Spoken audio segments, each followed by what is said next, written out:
છે અમદાવાદમાં 16મી જુલાઈએ યોજાનાર 149મી રથયાત્રાના બંદોબસ્તને લઈ સમીક્ષા કરતા હર્ષ સંઘવી અને ડીજીપી જીએસ મલિક। અમદાવાદમાં તારીખ 16મી જુલાઈએ નીકળનારી ભગવાન શ્રી જગન્નાથજીની 149મી રથયાત્રાનો ધમધમાટ શરૂ થઈ ગયો છે।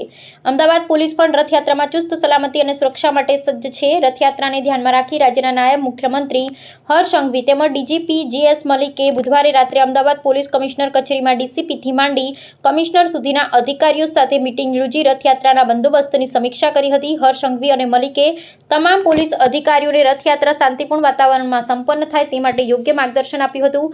રથયાત્રા શાંતિપૂર્ણ વાતાવરણમાં સંપન્ન થાય તે માટે અમદાવાદ વીજળી ઘર 4 રસ્તા તિરંગા યાત્રા યોજવામાં આવી હતી, જેમાં 1000થી વધુ પોલીસ અધિકારી કર્મચારી અને 200થી વધુ સ્વયંસેવકો અને 500થી વધુ નાગરિકો જોડાયા હતા। રિપોર્ટર કશ્યપભાઈ ભટ્ટ, અમદાવાદ। આવા ન્યૂઝ જોવા માટે સાબર આવાજ યુટ્યુબ ચેનલને સબસ્ક્રાઇબ કરો અને લાઇક કરો, જેથી હવે પછીના દરેક સમાચાર સબસ્ક્રાઇબ કરેલા હશે તેઓને નવા સમાચારની માહિતી મળી જશે।